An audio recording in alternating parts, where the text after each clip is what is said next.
எந்த ஒரு பெரிய மாற்றத்தையும் தனி ஒரு மனிதனால் தொடங்கிவிட முடியும் என்பதற்கு தசரத் மாஞ்சியே ஆகச் சிறந்த உதாரணம். பீகாரின் கயாவிற்கு அருகிலுள்ள ஒரு சிறிய கிராமத்தைச் சேர்ந்தவர் தசரத் மாஞ்சி.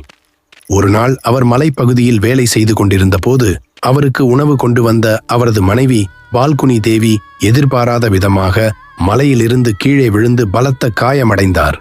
அந்த கிராமத்திற்கும் அருகிலுள்ள மருத்துவமனைக்கும் இடையே ஒரு மிகப்பெரிய மலை குறுக்கே இருந்தது. மலையை சுற்றிச் செல்ல 70 கிலோமீட்டர் தூரம் பயணிக்க வேண்டும். முறையான சிகிச்சை கிடைக்காததால் அவரது மனைவி உயிரிழந்தார்.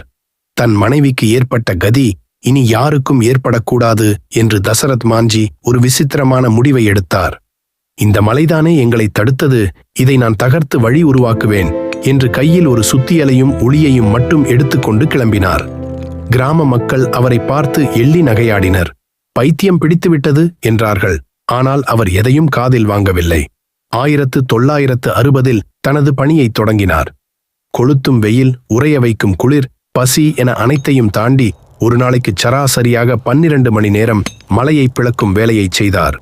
சரியாக 22 ஆண்டுகளுக்குப் பிறகு 1982 360 அடி நீளம், 30 அடி அகலம் மற்றும் 25 அடி உயரம் கொண்ட ஒரு பாதையை அந்த மலையின் ஊடே செதுக்கி முடித்தார். முன்பு 70 கிலோமீட்டராக இருந்த பயண தூரம் இப்போது வெறும் 15 கிலோமீட்டராக குறைந்தது. ஊரே அவரை தலையில் தூக்கி வைத்துக் கொண்டாடியது. இந்திய அரசு அவருக்கு பத்மஸ்ரீ விருது வழங்கி கௌரவித்தது. தசரத் மாஞ்சி செதுக்கியது வெறும் கல்லையும் மண்ணையும் மட்டுமல்ல, ஒரு தனி மனிதனின் அசைக்க முடியாத தன்னம்பிக்கையை. என்னிடம் வசதிகள் இல்லை, வாய்ப்புகள் இல்லை என்று சொல்பவர்களுக்கு மத்தியில் ஒரு ஊழியையும் சுத்தியலையும் வைத்துக்கொண்டு வரலாற்றையே மாற்றி எழுதியிருக்கிறார் இந்த மாமனிதர். உங்கள் வாழ்க்கையில நீங்கள் உடைக்க வேண்டிய மலை எது? சோம்பலா, பயமா, அல்லது மற்றவர்களின் கேலிப் பேச்சா? எதுவாக இருந்தாலும் சரி, இன்று ஒரு சிறிய அடியை எடுத்து வையுங்கள். இந்த வீடியோ உங்களுக்கு ஒரு சிறு மாற்றத்தையாவது தந்திருந்தால் அதை உங்கள் நண்பர்களுக்கும் பகிருங்கள்.